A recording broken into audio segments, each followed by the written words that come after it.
मतलब हमारे clock IC को हम बाईपास कर सकते हैं। हेलो, किस किस को समझ में आया ये पॉइंट? Yes sir. अभी आईसी आएगी तो एक बार में बाईपास होगी कि नहीं होगी? मेरा नाम देवेंद्र अग्रवाल, मैं इस टेलीकॉम से। देखो मेरे पास आज एक मोबाइल है सैमसंग का M305।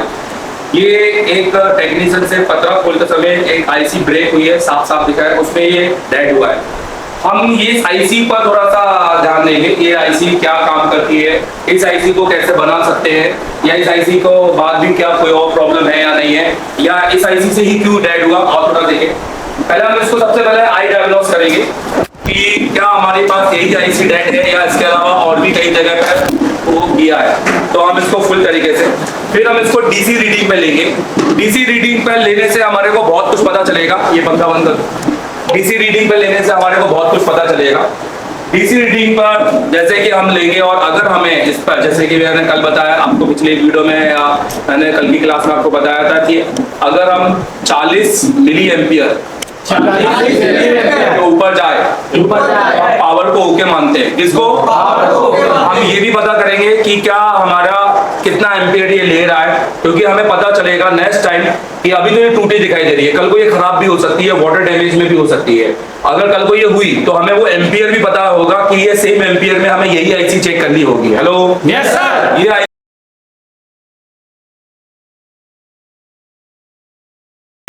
अब क्या है क्या नहीं है थोड़ा सा और डिस्कस करेंगे। सबसे पहले तो हम इसकी देखते हैं। ये देखो, ये हमारा सैमसंग का बोर्ड है, पावर की का कनेक्टर भी यहाँ पर थोड़ा ब्रेक है ही है, और यहाँ पर हम देखेंगे ये आईसी हमारी जो यहाँ पर ये टूटी हुई है, साफ साफ दिखाई दे रही है, और इसके अंदर का पैड वैड भी एक निकला हुआ है, ये यहाँ पे काला पड़ गया, ठीक है। और ये नेटवर्क सेक्शन है जिसके अंदर ये इसका RFIC है, रेडियो फ्रिक्वेंसी को ट्रांस रिसीवर कहते हैं। ये UFS लगा हुआ है। UFS यहाँ पे K फॉर सैमसंग है, और L मतलब विदाउट रैम, और M तो ये UFS लगा हुआ है। और ये सैमसंग की खुद की पावर IC है, इसलिए इसको S से दिखाते हैं हमेशा। S सैमसंग की पावर IC S से चालू होती है, क्वालकॉम की पावर IC P से चालू होती है, और मीडियाटेक की पावर IC M से चालू होती है, ठीक है। और SPD की पावर IC भी SC से चालू होती है। किससे चालू होती है? SC। इसमें SC कभी नहीं होगा, इसमें S होगा, उसके बाद डायरेक्ट नंबर होगा, तो इसमें S5 है, ठीक है। तो पहले तो हम PCB को पूरा खोल लेते हैं, और DC मशीन को खोलो।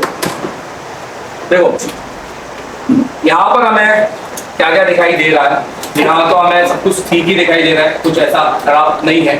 यहाँ पर पीछे साइड देखेंगे तो सारे पतरे लगे हुए हैं, क्योंकि पीछे साइड काम हुआ ही नहीं है, बिल्कुल फ्रेश ही बोर्ड है तरीके से, ठीक है। अभी बोर्ड को थोड़ा सा सीधा करके देखेंगे कि बोर्ड बैंड तो नहीं है। जनरली अगर क्योंकि बोर्ड बैंड होगा तो इसको रिपेयर करना थोड़ा सा दिक्कत है, और इस पर फिर स्वैपिंग ही करनी पड़ेगी। बैंड बोर्ड को बनाना बेवकूफ़ी का काम है। सीधा उठाओ CPU MEMC, CPU UFS और रैम, और उसको स्वैप करो, ज़्यादा अच्छा है। क्योंकि अगर चालू भी कर दिया तो नेटवर्क का प्रॉब्लम आ जाएगा, डिस्प्ले का आ जाएगा, बहुत सारे प्रॉब्लम्स आ जाते हैं, क्योंकि बैंड बोर्ड मिड लेयर को डिस्टर्ब करता है। तो बोर्ड बैंड नहीं है। और सैमसंग में सबसे खास बात एक ये देखना होती है, जो इसकी पतली लेयर्स है ये कहीं टूटी तो नहीं है, क्योंकि जनरली लोग खोलते समय इस लेयर को पकड़ लेते हैं, उठा लेते हैं, और ये लेयर ही टूट लेते हैं। तो ये लेयर्स हो गई यहाँ से, ठीक है। जहाँ जहाँ से ये लेयर्स जा रही है वो लेयर तो ब्रेक नहीं है। ये करके वाटर डैमेज के निशान देखने हैं, तो वाटर डैमेज के निशान आपको अलग तरीके से दिखाई देंगे, तो इससे हमें पता चलेगा कि फोन एक वाटर डैमेज भी है। क्योंकि वाटर डैमेज में इस तरह से व्हाइट धब्बा, एक इसको हम रस्टिंग कहते हैं, ये भी निशान होते हैं। पर क्योंकि ये किसी टेक्नीशियन से ऑलरेडी आया है, तो इसको ये धुला मतलब धोया होगा, इतने थिनर से साफ किया होगा, क्लीन किया होगा, ब्रशिंग मारी। अपने जीवन का लक्ष्य बना लो, अच्छा काम करना है। अपने जीवन का लक्ष्य बना लो कि यार सही जगह जाना है। अपने जीवन का लक्ष्य बना लो। आईफोन चलाते हो ना, बड़ा महंगा मोबाइल, वीवो का भी मोबाइल है तो भी 50-60 हजार का, तो फिर इंस्टीट्यूट क्यों 10-20 हजार का? एजुकेशन क्यों इतनी लो होगी? इसलिए यहाँ पर हमें कुछ भी नजर नहीं आ रहा है, ठीक है। अब पहली कंडीशन में तो ये टेक्नीशियन के बाद ऑन ही था, पर पतरा निकालने के बाद ये डेड आया। तो देखा जाए तो ये आईसी टूटी हुई है। तो सबसे पहले अपन इसका देखते हैं कि रीडिंग क्या आ रही है और किधर क्या आना चाहिए। तो सबसे पहले अपन ये देखेंगे क्या ये कितना एम्पीयर ले रहा है। चार्जिंग में देखेंगे अपन, नोटिस करो ऊपर इधर ये आपकी, इसको हम यूएसबी एम्पियर टेस्टर कहते हैं। ये आपको अगर चार्जर में लगाकर 1 एम्पियर पे ले जाएगी तो ये हमें लगेगा कि फोन ऑन कंडीशन में है, क्योंकि 1 एम्पियर पे तभी आता है जब बूट हो रहा है। अगर ये हमें 60 पे लेके जाएगी, अभी मैं मोटा मोटा बता रहा हूँ, ये मेरा पूरा ज्ञान नहीं है, अपन पूरा ज्ञान क्लास में करेंगे। तो अगर 60 पे ले, जैसे ये 60 है, अगर ये 60 हाफ 1 एम्पियर का हाफ ले जाती है तो हम पूरी तरीके से कह सकते हैं कि हमारे फोन के अंदर, जरा देखो उधर, हमारे फोन के अंदर यूएसबी ओके है, बीबस ओके है, चार्जिंग आईसी ओके है, बिल्कुल काम नहीं करना। पावर आईसी चेक कर लो, पावर आईसी ओके है, बट 60 की रीडिंग हमेशा होती है यूएफएस, ईएमएमसी और रैम और सीपीयू, मतलब हमें इन बड़ी बड़ी आईसीओ पे काम करना है। और अगर ये हमें 10 पर ले जाएगी, 10.10, तो हम ये भी कहेंगे कि सीपीयू ओके है। और अगर हमें 0.20 पर ले जाएगी तो हम ये भी कहेंगे कि यहाँ रैम ओके है बस, बट अभी यूएसबी ओके नहीं है, हो सकता है पावर ओके ना हो, बहुत सारी चीजें और उसको समझे। सबसे पहले हम इसको बैटरी लगाते हैं। अब बैटरी लगाते हैं, पहले बैटरी के वोल्टेज देखते हैं, क्योंकि 1 एम्पियर में आना तभी पॉसिबल है जब बैटरी फुल चार्ज हो या 3.7 तो एटलीस्ट हो, क्योंकि अगर बैटरी 3.7 भी नहीं होगी ना तो भी नहीं आएगा, तो भी 0.6 0.8 इस तरह से जाएगा। तो फिलहाल बैटरी के वोल्टेज चेक करेंगे इसके अंदर, क्योंकि ये फोन ऐसा डेड नहीं हुआ कि कस्टमर के डेड आया। अगर ऐसा होता तो हम कैपेसिटर चेक करते शुरुआत में, शॉर्टिंग चेक करते, पर क्योंकि ऐसा डेड नहीं हुआ है, यहाँ पर हमें बैटरी के वोल्टेज चेक करने हैं। तो 3.8 वोल्टेज है, ठीक है, ये हमारी बैटरी का एक तरह से टेस्ट पॉइंट समझ लो। तो अब हम इसको चार्जर में लगाएंगे और चार्जर में लगाकर यहाँ पर आप चार्जर के पॉइंट देखिए, देखो जैसे ही मैंने चार्जर में लगाया 0.10 0 हो गया, फिर से देखो फ्लक्चुएट हो रहा है। तो हमेशा ध्यान रखना, अगर यूएसबी चार्जिंग में आपका एम्पियर फ्लक्चुएट होता है तो ये आपको शॉर्टिंग की निशान बताता है। किसका बताता है? शॉर्टिंग, शॉर्ट, क्योंकि कुछ भी चीज जब शॉर्ट होती है ना तो वोल्टेज फ्लक्चुएट करती है, ये एम्पियर को फ्लक्चुएट कर रही है। ये बता रहा है कि बोर्ड में शॉर्ट है। यहाँ पर देखो 0.10 पॉइंट, ये देखो बैटरी लगाने के बाद फिर से चेक करेंगे, यहाँ पर थोड़ा जूम करके दिखाना, देखो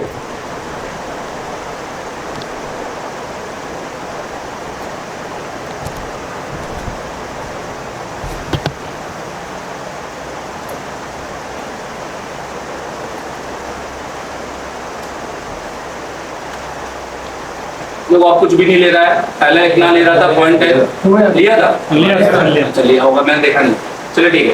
अब तो हम इससे कुछ भी नहीं समझ पाएंगे, एक अंदाजा मारेंगे, हमेशा रखना इससे अंदाजा लगता है, परफेक्शन कभी नहीं। अब हमें सबसे पहले डीसी मशीन को जोड़ेंगे, नहीं मुझे से प्लस माइनस चाहिए। अब देखो हम गए सैमसंग का हमें मॉडल नंबर जानना है, तो इसका मॉडल नंबर इसी की पीसीबी के ऊपर लिखा होगा, ये है 305F। तो हम इस मॉडल नंबर के अकॉर्डिंग ऐड करेंगे, और ये M है तो हम M सीरीज में जाएंगे 305। तो ये 305 है, हम इसका हार्डवेयर में ऑन ऑफ की पे जाएंगे, ऑन ऑफ की, ताकि हमें इसका कंपोनेंट पता चले कि भाई हमें पावर की दबानी किधर है, ताकि हम इसका डीसी का देखें रीडिंग क्या आ रहा है, ठीक है। तो यहाँ पर क्योंकि हम डायरेक्ट आईसी पे काम करेंगे मजा नहीं, हमें सब समझना है, हम यहाँ समझने आए। तो देखो ये लगा हुआ है कनेक्टर, और अगर ये मान लो कनेक्टर टूट भी गया तो हम इस कंपोनेंट को टच कर सकते हैं। तो जैसे हम यहाँ पर, ये हमारा लगा है कनेक्टर और ये हमारे कंपोनेंट है, तो अगर हम यहाँ पर भी खाली एक ट्विजर लगा दें इसको ग्राउंड कर तो भी हमारा पावर की स्विच हो जाएगा, हमें कनेक्टर को जरूरत नहीं है। ये हमारा बेसिकली कनेक्टर हो रखा है, ये वाला पॉइंट, ठीक है। तो अब अगर सबसे पहले इसका टिगर देखेंगे, टिगरिंग करते हैं, तो अनिल इसका ग्राउंड का देते थे, सब लोग ध्यान देना। तो मैंने प्लस को लगा लिया इधर, अब मैं इसकी टिगर करूंगा। ये टिगर मैं कैसे कर रहा हूँ ये मैं आपको आने वाली क्लास में सिखाऊंगा, ठीक है। अब ये ऑन करेंगे इसको, तो अभी हमारे को ये समझ में आ रहा है कि बोर्ड में शॉर्टिंग तो नहीं है, क्योंकि अगर हम इसको ग्राउंड के साथ टिगर करें तो ये देखो ये हो रहा है ना ग्राउंड के साथ, इसका मतलब हमारा ग्राउंड कनेक्टेड है। तो ये हमने प्लस लगाया। अब हम यहाँ पर इन कंपोनेंट को ही टच कर लेते हैं, ये रजिस्टर के ऊपर। तो हमारी अब आप लोग डीसी की रीडिंग देखना है। तो अब हम देखें तो देखो डीसी की हमें कोई रीडिंग नहीं मिल रही है, दिखाई दे रहा है यहाँ पर? हेलो हाँ, डीसी पर हमें कोई रीडिंग नहीं मिल रही है यहाँ पर। तो अगर मैं ट्विजर लगा के भी दिखाऊं, चलो वो नहीं लगा तो ट्विजर लगा लेते हैं।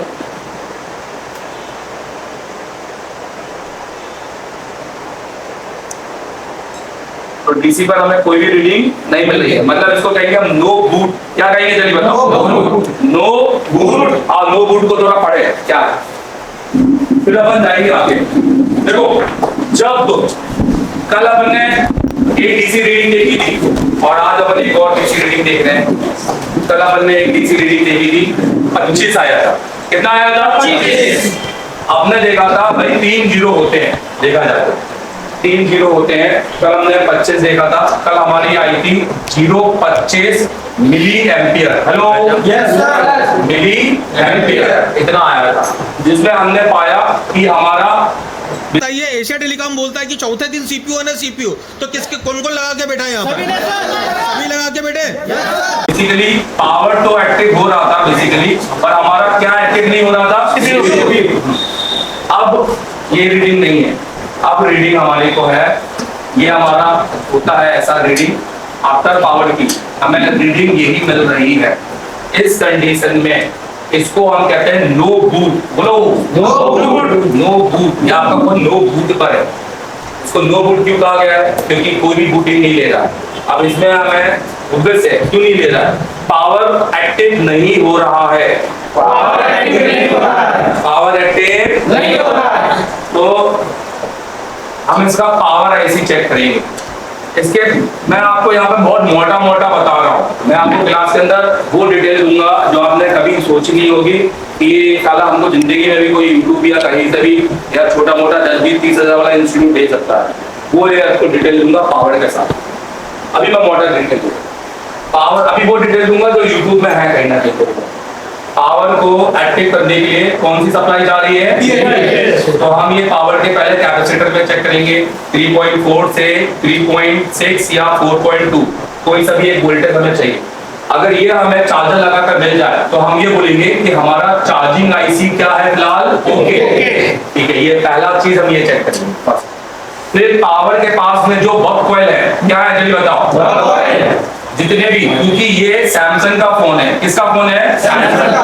अब अगर सैमसंग ने खुद का सीपीयू लगाया हुआ है, एक्सीनॉक्स, अगर खुद का सीपीयू लगाया है सैमसंग ने, तो हमेशा ध्यान रखना अगर 8 कॉइल हैं तो 8 में वोल्टेज बनेगा, अगर 11 कॉइल हैं तो 11 में वोल्टेज बनेगा, और 20 कॉइल हैं तो 20 पर वोल्टेज बनेगा। Hello yes sir. तो मतलब हमें सब पर वोल्टेज चाहिए, सब पर वोल्टेज चाहिए। सिर्फ 3 वोल्टेज हमें अलग से अलग अपने खुद के चाहिए जो हम चाहते हैं कि वो ही आए।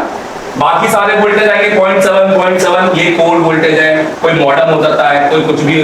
बाकी हमारे को एक चाहिए 2.0, बोलो 2.0 VS1, एक चाहिए 1.3 VS2, और एक चाहिए 1.1 VDD2, बोलो। बाकी सारे वोल्टेज हमारे कैसे आएंगे? 0.7 2.0 मिनिमम 1.9 तक जाएगा। Hello yes sir. 1.3 1.2 तक जाएगा, 1.1 तक जाएगा। कहां तक जाएगा? क्योंकि जनरली सिर्फ चार्जर लगा रहे हैं, बैटरी नहीं लगा, क्योंकि जब बैटरी चार्जर दोनों लगाते हैं तो ये अपना पूरा कंजप्शन लेते हैं, तो इसलिए ये भी समझना है। तो पहले अपन इन दोनों चीजों को चेक करते हैं। क्या बोलो? क्या हमारा फोन पहली बात तो हमें ये समझ में आ रही है कि पावर ऑन हो रहा नहीं है। सबसे पहले हमें चेक करना है कौन सी आईसी, तो वो हम पावर की कौन सी लाइन में चेक करने के? पहला ये चेक करते हैं। अगर बीपीएच नहीं बना तो हम किस आईसी पे काम करेंगे? वो चेक कर लेते हैं। फिर हम उसके बाद में हम चेक करेंगे बक का आउटपुट, मतलब पावर का आउटपुट क्या चेक करेंगे? बक। अगर ये बक नहीं बना तो हम किस पे काम करेंगे? तो ये हम दो पहले चेक कर लेंगे क्या? Yes sir.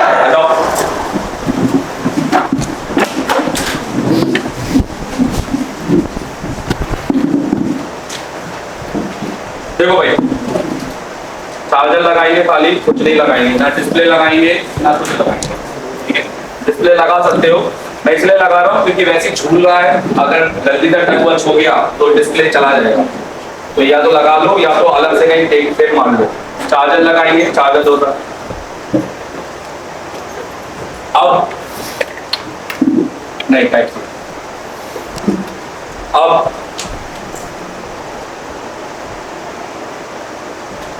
तो चार्जर लगा दिया। अब सबसे पहले देखेंगे साहब हमारा 5 वोल्टेज बनना चाहिए। फिलहाल हम बोर्नियो से देखते हैं, पर मैं आपको जब पढ़ाऊंगा तो आप बोर्नियो कभी नहीं खोलोगे, आप बोर्नियो खोलोगे उसकी गलती पकड़ लोगे। पर अभी आप दूसरे दिन में हो इसलिए, क्योंकि आपने तो सर बता दिया यहाँ है, पर हमें कैसा पता चलेगा। तो फिलहाल अपन बोर्नियो को देख लेते हैं। देखो तो अब हमने इसके चार्जर के डाटा को खोला है। क्यों? क्योंकि ये नो बूट बना रहा है। नो बूट मतलब पावर को एक्टिव नहीं कर रहा है। पावर एक्टिव कैसे नहीं होगा? या तो पावर को इनपुट नहीं आ रहा होगा और या पावर आउटपुट नहीं बना रहा होगा। दो चीज, इनपुट आ रहा है तो आउटपुट नहीं बना रहा होगा, और जब इनपुट ही नहीं आ रहा तो इनपुट चेक करेंगे। तो देखो यहाँ से 5 वोल्ट चलना चाहिए। ये 5 वोल्ट यहाँ से होते हुए इस कॉइल पे निकल के यहाँ, सबसे पहले यहाँ पे 5 वोल्ट चेक करेंगे और ये यहाँ पर आपका VPH बनता है इस कॉइल पर, जो इस कैपेसिटर पे मिलेगा। तो ये हमारा चार्जिंग का आउटपुट रहेगा। तो पहले इस कॉइल पे 5 वोल्ट जो हम यहाँ, ये इस पे OBP IC है, यहाँ नहीं आया तो इस पे काम करेंगे, यहाँ नहीं आया तो नीचे काम करेंगे, यहाँ पर आया और यहाँ पर वोल्टेज बने तो इस IC पे काम करेंगे। सीधी सी बात। देखो देखते हैं भाई। अरे अनिल जरा DSO चालू करो। अब हमें DSO का भी यूज करेंगे इसमें, जितना यूज कर सकते हैं।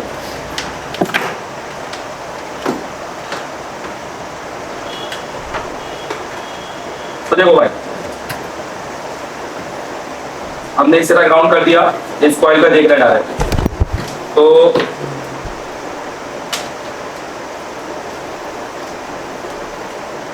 अरे इस को लगा रहे भाई, मल्टीमीटर में वायर लगा।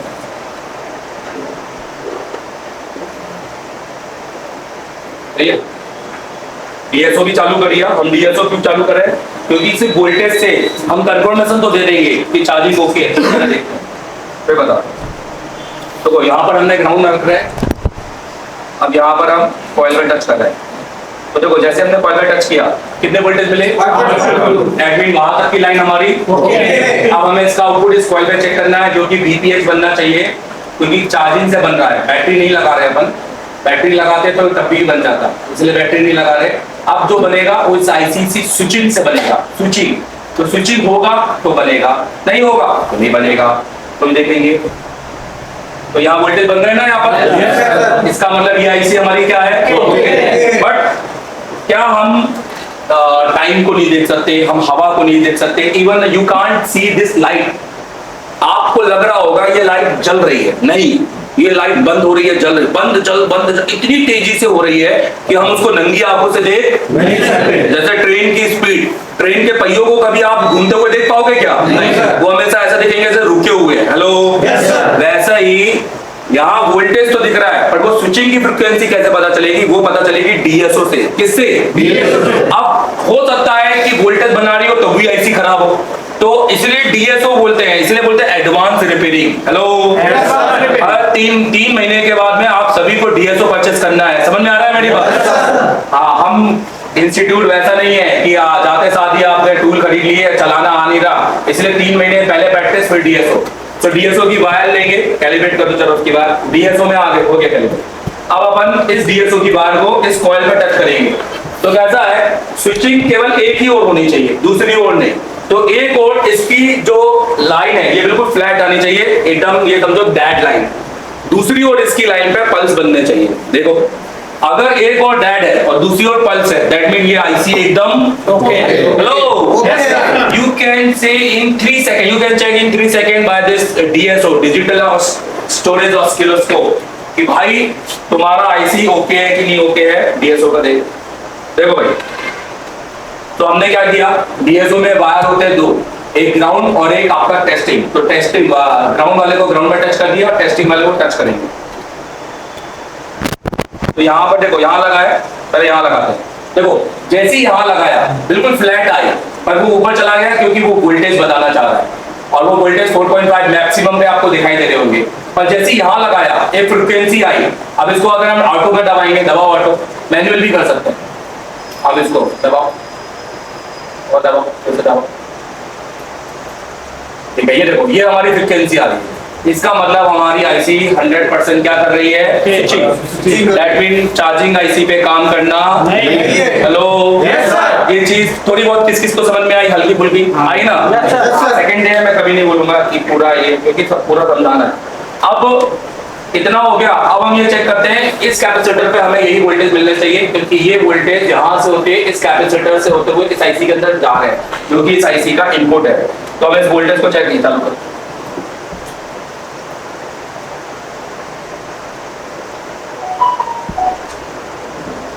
तो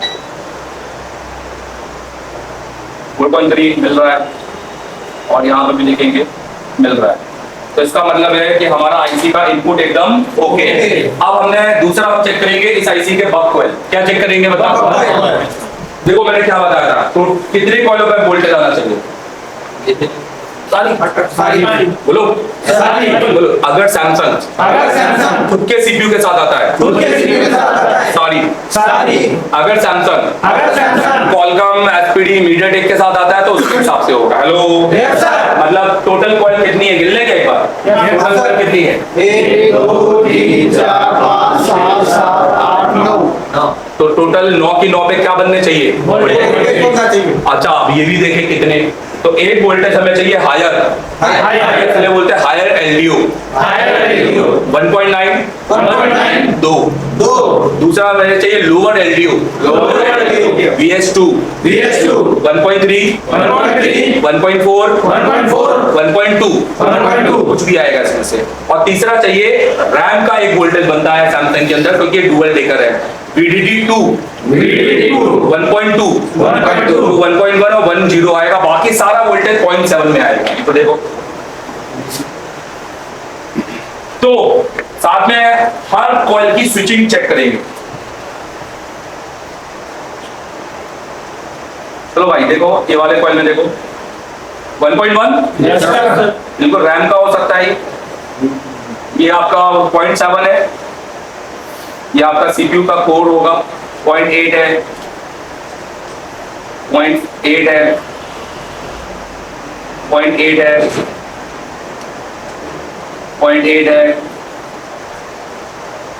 0.8 है, 1.3 लोअर एलडीओ और 2 हायर। तीनों मिल गए भाई? हेलो, लोअर, हायर और ये। बट एक चीज नोटिस करो थोड़ा सा, वोल्टेज फ्लक्चुएट कर रहे हैं। क्या कर रहे हैं चलिए बताओ? हेलो, आ तो रहे हैं पर क्या कर रहे हैं? हाँ, अप डाउन बोलो। आओ अप डाउन की कहानी बढ़े थोड़ी, क्या करना है आ जाओ।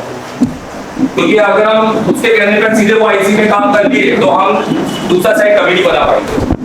और अगर हम सर्किट समझ के काम किए तो हम ऐसे 10,000 सेट बना लेंगे। हेलो, इतना समझ में आया कि नहीं आया? अब क्या होता है, वोल्टेज अगर क्या अप डाउन हो रहा है चलिए बताओ? बक क्या वोल्टेज क्या हो रहे हैं? तो बक वोल्टेज अप डाउन की थ्योरी मैं पूरी नहीं बताऊंगा आज क्लास के अंदर, अपन बहुत डिटेल में पढ़ेंगे। अपन आज वो मोटा मोटा कर देख रहे हैं। तो भैया पहली चीज तो फोन के अंदर क्या होगी? इसलिए अप डाउन होंगे।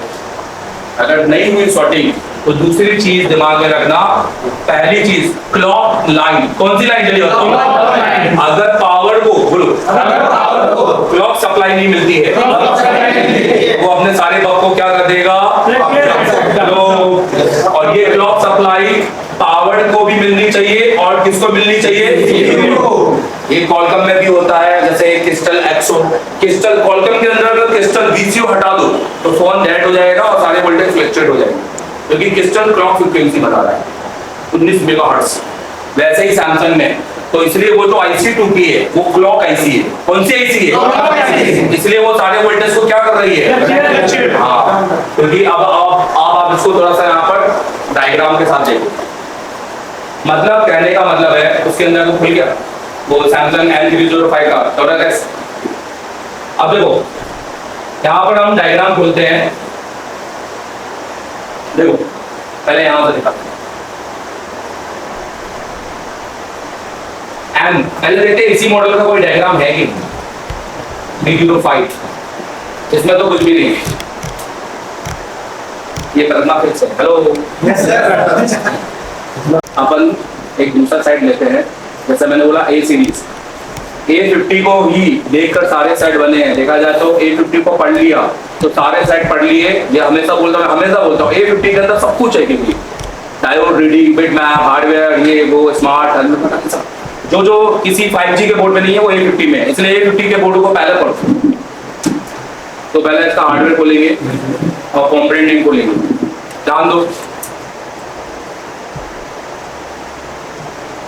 देखो इसके अंदर ये आईसी ये लगी है यहाँ पर, ये लंबी सी A50 के अंदर। अगर मैं यहाँ पर किसी फोन के अंदर आपको ये आईसी यहाँ दिखाऊं, क्योंकि हम आईसी को बदल भी सकते हैं और थोड़ा सा समझने का आईसी पे काम भी कर सकते हैं। ये देखो, ये एक दूसरा मॉडल है।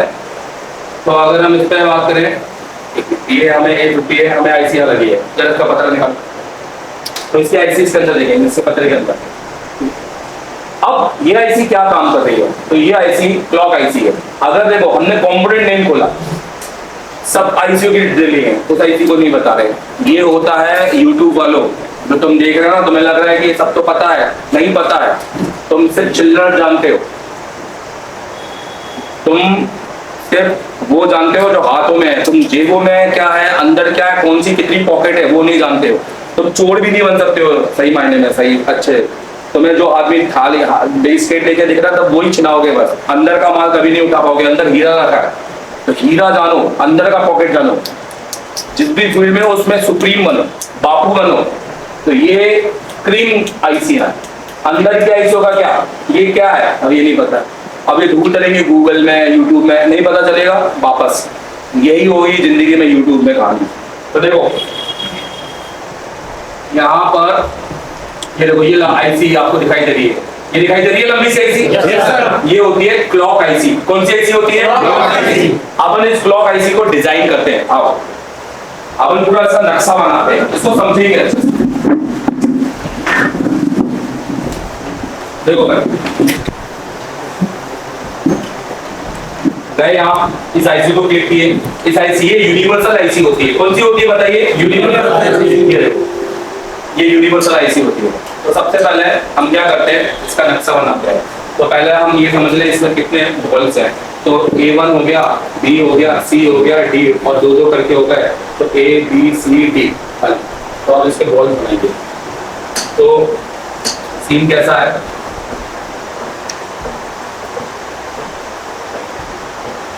ये नोट स्टेट पॉइंट हो गया A1, A2, B1, B2, C1, C2, B1, B2। और इसको हम कौन सी आईसी बोलेंगे चलिए बताइए? सैमसंग की क्लॉक आईसी।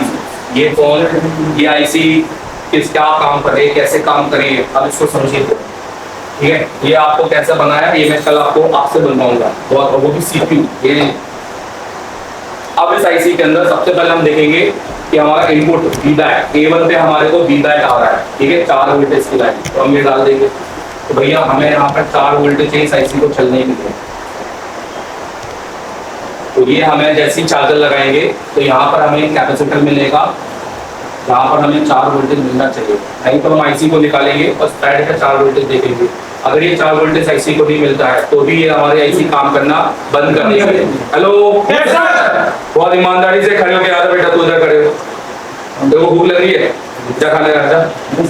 तो इधर खड़े हो जा, ऐसा हिल मत डुल मत। ठीक है, ऐसा खड़े रहो जैसे क्लास में तुम पंचायत में नहीं बैठे हो, दोस्त यार घर में नहीं बैठे हो, क्या सीखने आए।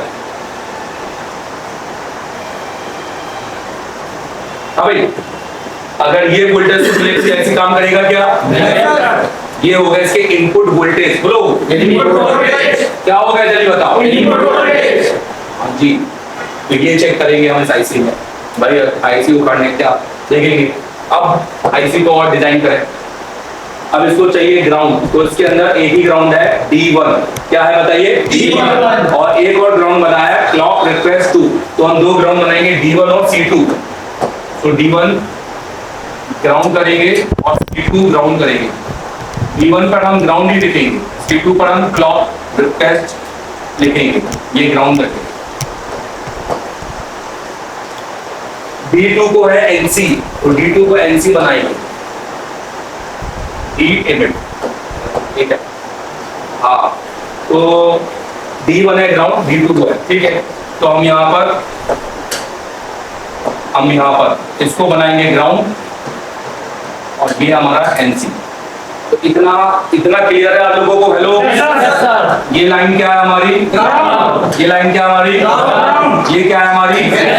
मतलब ये उखड़ भी जाए तो कोई मतलब ही नहीं है, ना आईसी में ना बोर्ड पे। बोलो, ये नहीं कि आईसी में इंपॉर्टेंट है, आईसी भी उखाड़ दो, तो भी कोई चीज नहीं है।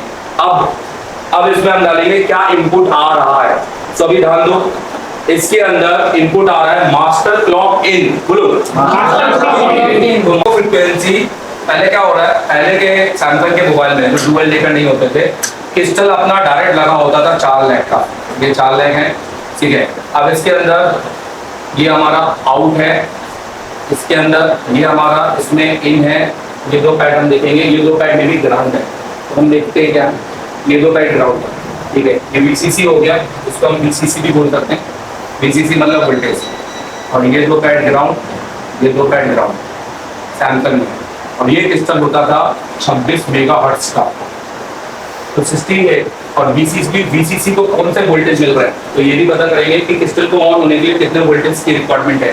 तो ये है वोल्टेज RF सेक्शन, इसको बोलते हैं टेम्परेचर कंपनसेट क्रिस्टल आउटपुट 1.8, तो ये 1.8 पावर के LDO से मिल रहे हैं, तो ये आपको पावर ही दे रहा है एक तरीके से, क्योंकि पावर ऑन हो रहा है पर सारा सब कुछ क्या कर रहा है?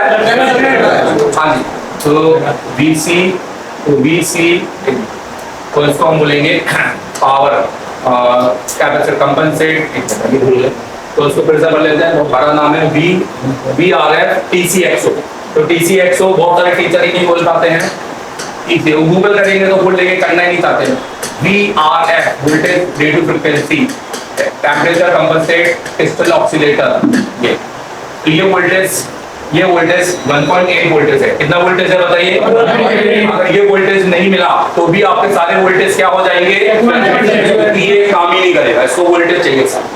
तो ये वोल्टेज कहां से आ रहा है पूरे तरीके से देखते हैं भाई, तो ये पावर के LDO से ही आता है, ये देखो, तो ये ट्रांसरिसीवर पे भी ट्रांसरिसीवर से आ रहा है भाई, ये पावर के LDO से आ रहा है, ये यहाँ पर लिखा हुआ है पावर का LDO VLDO, और ये PMIC से 1.8, और ये इसको चेंज करके इसकी कोडिंग चेंज करके यहाँ पर इसके अंदर 150 मिली एम्पियर का लोड है, ठीक है। और ये इसके साथ RFIC के अंदर भी जा रहा है। अब ये वाला लाइन भी मिस हो जाएगा तो भी हमारा सारा लाइन क्या हो जाएगा? बिल्कुल। अब देखो, तो ये आउट बनकर इधर जा रहा है A2 में, और इधर जा रहा है मास्टर क्लॉक इन, मतलब 26 मेगाहर्ट्ज की फ्रीक्वेंसी यहाँ पर इन हो रही है, ठीक है। तो इस तरीके से ये सर्किट बन रहा है। पहले ये डायरेक्ट पावर के साथ लगा होता था, अब इन्होंने क्लॉक IC लगा दी है। अब देखो, अब इसके बाद क्या है, ये देखो आउट हो रहा है, सीधे जा रहा है मास्टर क्लॉक में, और यहाँ से भी देखो, तो ये फिर से यहाँ से वायर कैपेसिटर, ये RFIC के अंदर VCTCX और TCXO और VCTCXO voltage control temperature compensate crystal oscillator. अब ये जा रहा मास्टर क्लॉक में, ठीक। हम सबसे पहले ये चेक करेंगे, ये IC को निकालना पड़ेगा क्योंकि टूटी हुई है। C1 पर हमें GR चाहिए, क्योंकि C1 का GR इधर से आ रहा है, ये होना बहुत जरूरी है। C1 में पड़ गया तो फिर दिक्कत में आ जाएगी, फिर हमें एक जंपर यहाँ से लेना पड़ेगा अपने VCO से। अब इसके बाद में अब इसका जो आउटपुट निकल रहा है, अब ध्यान दो, क्लॉक आउट A2 से निकल रहा है। कहाँ से निकल रहा है? A2 से। 2 जगह जा रहा है, एक जगह जा रहा है CPU के अंदर, देख रहे हैं यहाँ पर, और एक Wi-Fi IC के अंदर। तो भाई ध्यान दो। तो हाँ दोस्तों, अगर आपका टीचर आपसे बात नहीं कर रहा है, आपका संदेश का जवाब नहीं दे रहा है, तो मुझे लगता है ये संदेश आपको सुनना चाहिए, क्योंकि दोस्तों एक इंस्टीट्यूट चलाना एक अलग बात है, बट अपने साथ लोगों को सपोर्ट करना एक अलग बात है, और ये बहुत कम लोग कर पाते हैं। संदेश सुनिए, ये आप लोगों के लिए। नमस्कार दोस्तों, मैं हूं अनुज, मैं एशिया टेलीकॉम का स्टूडेंट हूँ, 28 दिसंबर बैच 2022 का। मुझे लगभग 2 साल होने वाले हैं मैं अपनी पर्सनल लैब में हूँ अभी, और अभी रात का समय जो हुआ है वो समथिंग हो चुका है 3:20, जो कि मैं अपनी लैब में बैठा हूँ। मेरा सर्टिफिकेट है, ये मेरा सर्टिफिकेट है 28 दिसंबर बैच। सबसे पहले मैं अपनी आप लैब दिखाता हूँ, मैं अपना पूरा लैब दिखाता हूँ। ये देखिए, ये मेरा पूरा लैब है, ये मेरा छोटा सा सेटअप लगा रखा है मैंने।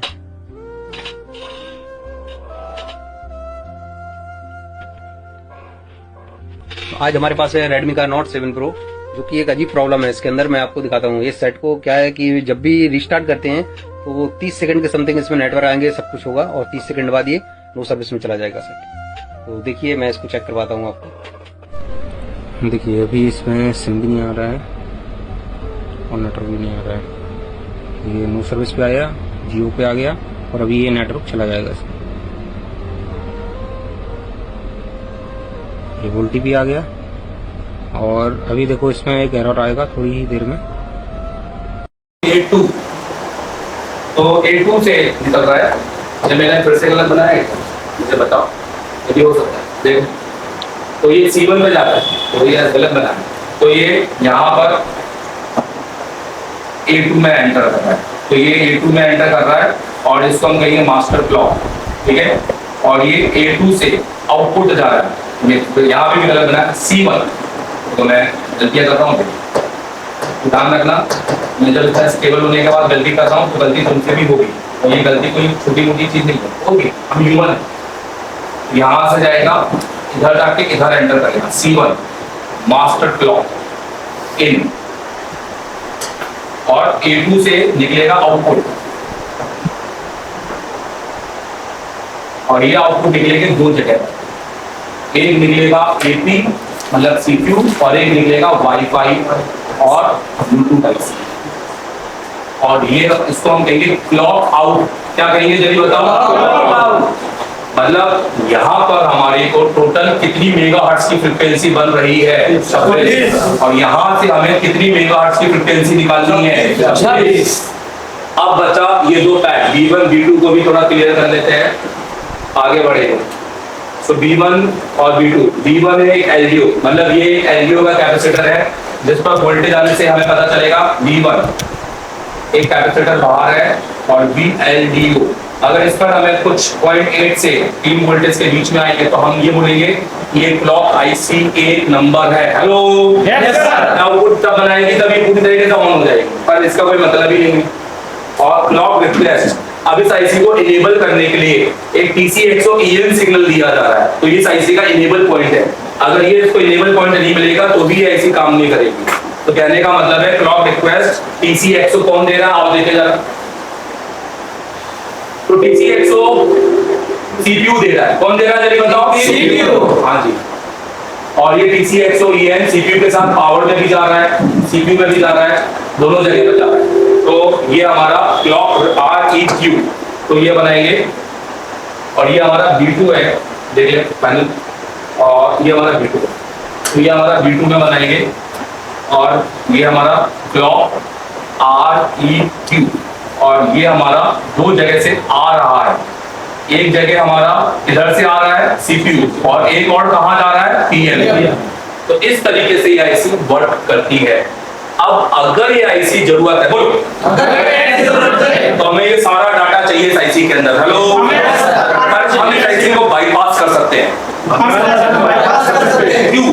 क्योंकि 5G के अंदर जो क्लॉक IC आई है, जो मैं आपको आगे अपडेट में बताऊंगा, उसको बाईपास नहीं कर सकते, क्योंकि ये क्या कर रही है? 26 मेगाहर्ट्ज को 26 मेगाहर्ट्ज में ही भेज रही है। हेलो, मतलब इधर से अगर इधर कैबिन जंपड़ मार दें तो अब हमारा ये क्लॉक आउटपुट जो इधर देना था वो इधर ना देकर इधर दे देगा, इधर। हमको केवल इन दो को ये 26 मेगाहर्ट्ज पहुंचाना है। हेलो, अगर IC लगाएंगे तो हमारे को इसका क्लॉक रिक्वेस्ट भी चाहिए। बोलो, यस सर। क्या चाहिए? और हमारे को इस पर कितने वोल्टेज चाहिए? 4। मतलब हमारे को इसको 4 भी चाहिए, क्लॉक रिक्वेस्ट भी चाहिए, और ये दो ये आपके ग्राउंड होने चाहिए। बेसिकली ये दो आपके ग्राउंड होने चाहिए, ये और दो, और ये NC होना चाहिए, और इस पर आपका ये इन होना चाहिए।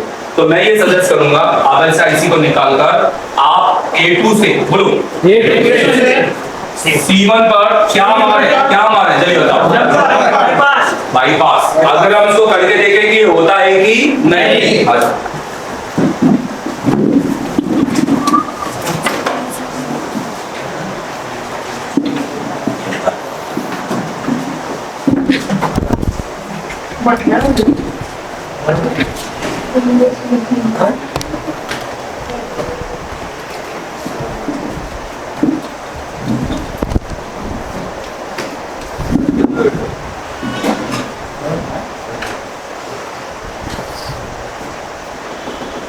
पीसीबी प्लेट लाओ यार।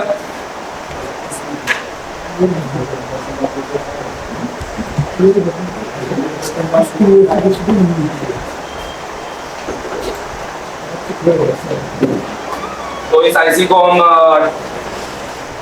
आरएन से भी निकाल सकते हैं, बट आरएन से निकालने में पैड वैड भी निकल सकते हैं, तो इसे आरएन से भी निकालेंगे। पैड निकलने का डर है क्योंकि वैसे ही थोड़ी सी टूटी हुई है।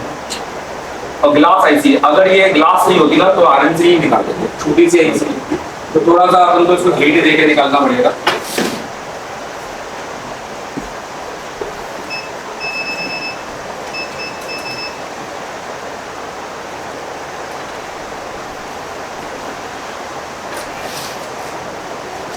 एक दो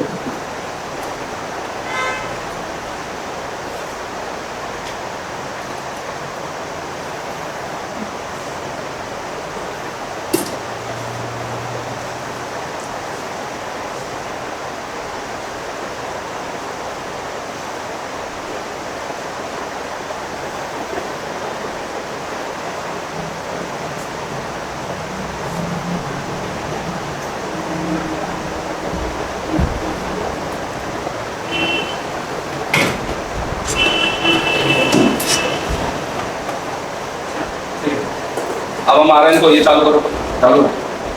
अब हम देखेंगे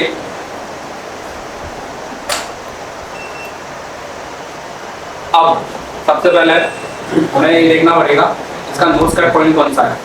तो ध्यान देना, ये बेसिकली अगर हम बात करें तो ये हमारा एनसी है। क्या है बताओ? एनसी। बताओ एनसी का पैड नंबर क्या है? एनसी का D2। बोलो D2। तो बोलो ये D1 है, D1 B1 A1। तो अब हमें कौन कौन से इस पे जंपर मारना है जल्दी बताओ।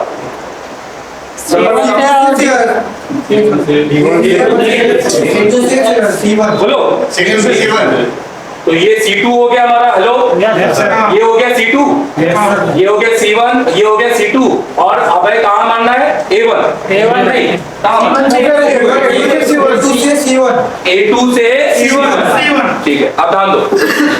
इसको समझने के लिए कल मुझे क्लास दे दो, क्योंकि ये पैडो का सीन है, बट मैं आपको थोड़ा सा और डिटेलिंग में समझा सकता हूँ कि सर ये जानना बहुत जरूरी है।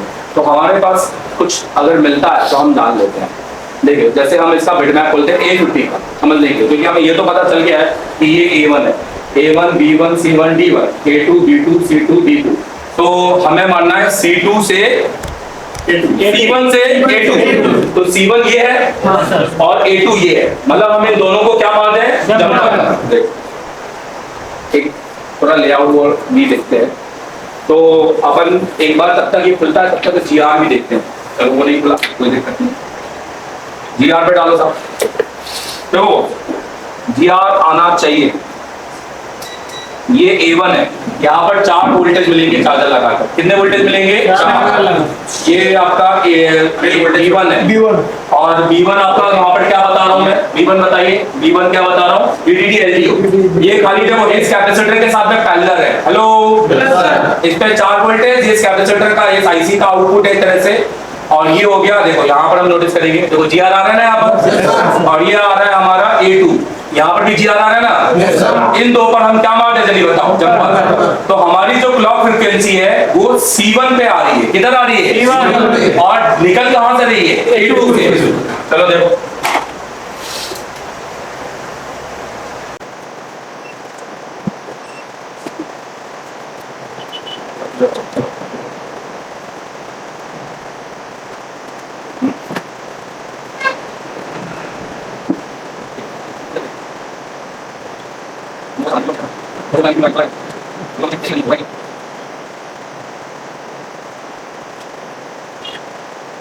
इतना जंपर हमारे लिए काफी है। ये मैंने बाहर इसलिए निकाला है, अभी प्योर बात की बात है। मन में आ रहा है मेरी बात? अभी हमने अपनी फ्रिक्वेंसी को जोड़ दिया है, मतलब जो आईसी क्या कर रही थी कि वो मास्टर क्लॉक से लेकर क्लॉक रिक्वेस्ट आउटपुट पे बना रही थी, हमने दोनों के तारों को क्या कर दिया है, जोड़ दिया है। अगर बोलो इनपुट 26 मेगाहर्ट्ज है और आउटपुट 19 या कुछ और होता, हेलो, तो क्या नहीं लगता, क्योंकि हमें उतना ही फ्रिक्वेंसी देनी है। पर यहाँ पर तो फ्रिक्वेंसी एक ही है ना भाई मेरे, हेलो। चलो इसको चेक करेंगे। अब ये जंपर को हम चेक करेंगे, बोर्ड में लगाएंगे।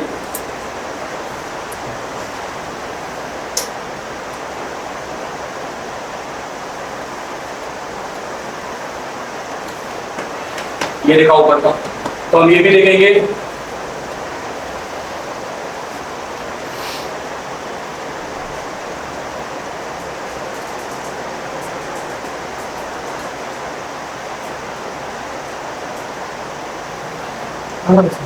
आ गया, हेलो।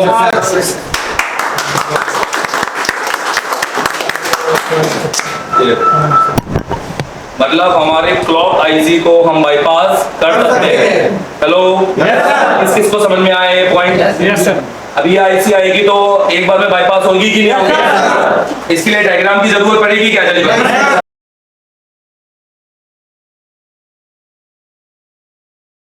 अपने जीवन का लक्ष्य बना लो, अच्छा काम करना है। अपने जीवन का लक्ष्य बना लो कि यार सही जगह जाना है। अपने जीवन का लक्ष्य बना लो। आईफोन चलाते हो ना, बड़ा महंगा मोबाइल, वीवो का भी मोबाइल है तो भी 50-60 हजार का, तो फिर इंस्टीट्यूट क्यों 10-20 हजार का? एजुकेशन क्यों इतनी लो, इतनी पुअर जहाँ बच्चे पढ़ा रहे हैं? तो यार एक बार सीनियर से पढ़ो, एक बार उन टेक्नीशियन से, उन टीचरों से पढ़ो जिन्होंने इनको पढ़ाया है। तो आ जाओ, मौका दे रहा हूं मैं एजर टेलीकॉम का। 28 अक्टूबर की स्पेशल बैच, सीपीयू कंपटीशन खेलेंगे, माइक्रोस्कोप जीतेंगे, 4G 5G का एंड्रॉइड अपडेटेड कोर्स लेके जाएंगे, आईफोन का 6 से लेकर 14 प्रो मैक्स का कोर्स लेके जाएंगे, प्लस सारे टीचरों का नंबर लेकर जाएंगे। यहाँ हम टीचर ऐसे नहीं है बहुत प्रीमियम, हम कोई बड़ा घुमावा की औलादे नहीं है। हम आपके साथ बात करेंगे और 2030 में भी आपको फ्री में अपडेट देंगे। हर 3 महीने के बाद हर महीने 2 दिन की अपडेटेड क्लासेस फ्री रहेंगी। एजर टेलीकॉम में आने का आपका रास्ता खुला रहेगा। आप एजर टेलीकॉम के अपने नाना नानी का घर समझ लेना, ध्यान देना। एजर टेलीकॉम मतलब पैसा वसूल। आज सुबह इमरजेंसी परफेक्ट तरीके से किसी ने भी कॉल की। दोस्तों अगर आपको मुझसे पढ़ना है तो आप मुझे कॉल कर सकते हैं 7007373192, क्योंकि मेरे पास है 10 साल का सिर्फ टीचिंग का एक्सपीरियंस, जिससे मैं आपको दे सकता हूँ बेहतर क्वालिटी की टीचिंग और आपको टेक्निक। तो हमारे साथ है 28 सितंबर की बैच और आज हमारा तीसरा दिन है। कौन सा दिन है? तीसरा दिन है और मेरे साथ स्टूडेंट सारे लाइव है और उनके हाथों में कुछ है। तो मैं पूछना चाहता हूँ कि आपके हाथ में क्या है भाई? मदरबोर्ड है? सबके पास ऑन मदरबोर्ड है? क्या करने वाले हैं आप? लाइव फोन से पावर आईसी। तो भाई ये प्रोसेस कौन कौन कर लेगा? आप करेंगे? तो ये प्रोसेस आप क्या पहले से जानते थे? रात को प्रैक्टिस करी? सुबह प्रैक्टिस करी? अभी हमारा एग्जाम का टाइम है। कौन कौन रिजल्ट देगा? आप देंगे? एशिया टेलीकॉम बोलता है तीसरे दिन पावर आने, पावर लगेगी कि नहीं लगेगी? 100%, 101%, 110%। चलिए ठीक है, ऑल द बेस्ट। तो हमारे साथ है 28 अगस्त की बैच। आज कौन सा दिन है हमारा? तीसरा दिन। तीसरा दिन मतलब पावर। किस किसने डन किया? पावर डन सबने? तो भाई 10:30 बज रही है और हम क्या करके उठे हैं अभी? CPU mount rebound. किस किसने करा है? सबने किया है। तो चलिए, thank you and all the best. कौन है सीपी मास्टर? बोलो मैं हूँ। कौन है सीपी मास्टर? कौन है सीपी मास्टर? कौन है CP master? All the best. इनसे बात करना चाहूँगा। सर मैं वेस्ट बंगाल से हूँ, मेरा नाम है वापन खांडेकर और मैं इधर 28 जून के बैच को ज्वाइन किया था। आज मेरे को बहुत अच्छा गिफ्ट मिला है कि मैं इधर एंड्रॉइड का कोर्स करने आया था। मेरे को आईफोन का कोर्स भी एशिया टेलीकॉम की तरफ से गिफ्ट में मिला है, तो एशिया टेलीकॉम को मेरी तरफ से धन्यवाद और देव सर को भी मेरी तरफ से धन्यवाद। थैंक यू एशिया तो मैं चलो मैं एक चीज इंस्टीट्यूट की तरफ से एशिया टेलीकॉम की तरफ से आईफोन मास्टर सर्किट कोर्स और 5G अपग्रेड भी हमें गिफ्ट में दिया गया।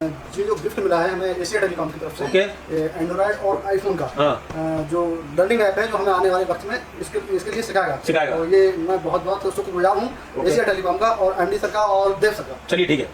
मेरा नाम सावन जावेद है, मैं छत्तीसगढ़ से हूँ। ओके। मेरे यहाँ पे जैसे आप देख रहे हो ये आईफोन का गिफ्ट है, जो आईफोन का कोर्स से गिफ्ट मिला है। मैं करने एंड्रॉइड आया था, एंड्रॉइड का आया था और मेरे को आईफोन का कोर्स से गिफ्ट मिल गया और अभी साथ में 5G सर्किट के साथ। देख रहे हो कि इसमें आईफोन प्लस 5G का कोर्स है, जो कि हमने पहले दिन आए थे तो एंड्रॉइड सीखने ही आए थे, लेकिन यहाँ में आईफोन का कोर्स है, वो भी गिफ्ट है सर। तो मैं थैंक यू करना चाहता हूँ एशिया टेलीकॉम और थैंक यू करना चाहता हूँ देव सर। महाराष्ट्र से हूँ। हम इधर एंड्रॉइड का सीखने आए थे, सब मोबाइल रिपेयरिंग, और देव सर ने और एशिया टेलीकॉम ने हमें उसके साथ आईफोन का भी कोर्स गिफ्ट दिया है। ओके। वेस्ट बंगाल से हूँ सर मैं यहाँ एंड्रॉइड का कोर्स सीखने आया था। ओके।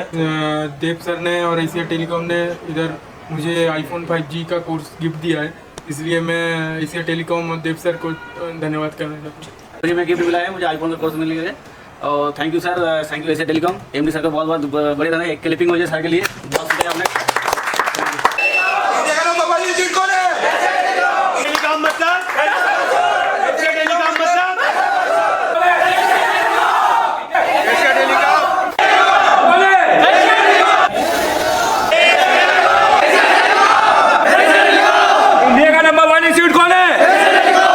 चिल्लाने वाली बात है क्या? बाकी में है या नहीं है?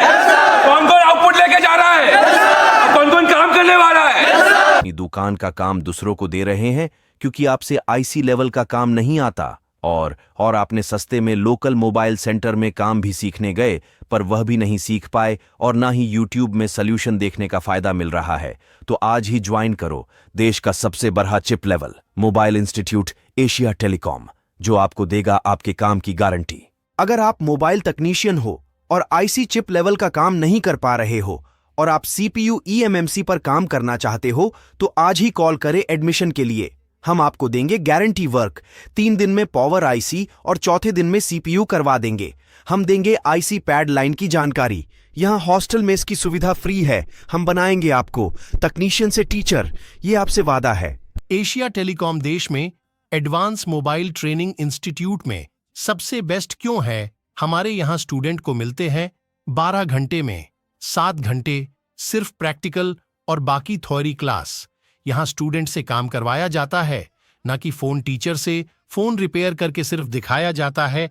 यहाँ बेसिक से एडवांस सिखाया जाता है, जिसमें हार्डवेयर ईएमसी सॉफ्टवेयर हैं। एशिया टेलीकॉम देश में एडवांस मोबाइल ट्रेनिंग इंस्टीट्यूट में सबसे बेस्ट क्यों है? हमारे यहाँ स्टूडेंट को मिलते हैं 12 घंटे में 7 घंटे सिर्फ प्रैक्टिकल और बाकी थ्योरी क्लास। यहाँ स्टूडेंट से काम करवाया जाता है, ना कि फोन टीचर से फोन रिपेयर करके सिर्फ दिखाया जाता है। यहाँ बेसिक से हाँ दोस्तों, मेरा देवतन अग्रवाल एशिया टेलीकॉम को फाउंडर। अगर आपको पढ़ना है एक ऐसी मोबाइल रिपेयरिंग, एक गुरुकुल से जहां पे डिसिप्लिन हो, जहां पे आपको गारंटी मिले, जहां पे आप तीसरे चौथे दिन में आपने सीपीयू एमएमसी पावर सब लगाकर बैठ गए हो, ताकि उसके बाद थ्योरी का मजा आए और थ्योरी के साथ भी आप डेली सीपीयू लगाएं, ताकि आपको आपका हैंड स्किल बना रहे। क्योंकि हैंड स्किल नहीं होगा तो सीपीयू का पैड जान के भी कोई मतलब नहीं निकलेगा। और जहां पे आपको डीप लेवल की थ्योरी मिले, जहां पे आपको वो सर्किट वो सोल्यूशन मिले जो आपको मार्केट में भी नहीं है, और सॉफ्टवेयर बेसिक सॉफ्टवेयर से आपको लेटेस्ट सॉफ्टवेयर का ज्ञान मिले, और उसके अलावा मिले आपको ईएमसी जिसमें यूएफआई पढ़ाया जाए, और जेटेक जिसमें आपको लेटेस्ट जो आईसी है, जो सीपीयू चेंजेस, सब कुछ आपको अगर रिजल्ट चाहिए तो आप हमारे को ज्वाइन कर सकते हैं एशिया टेलीकॉम। अगर आपको सीपीयू मास्टर बनना है तो ज्वाइन करो मेरी इस महीने की 28 तारीख की क्लास। 25 तारीख तक आपको पहुंचना है यहाँ पर, तो आज ही कॉल करो, ये मौका ना चूकने दो। और दोस्तों, अगर आपको मुझसे पढ़ना है तो आप मुझे कॉल कर सकते हैं 7007311192, क्योंकि मेरे पास है 10 साल का सिर्फ टीचिंग का एक्सपीरियंस, जिससे मैं आपको दे सकता हूँ बेहतर क्वालिटी की टीचिंग और आपको टेक्निक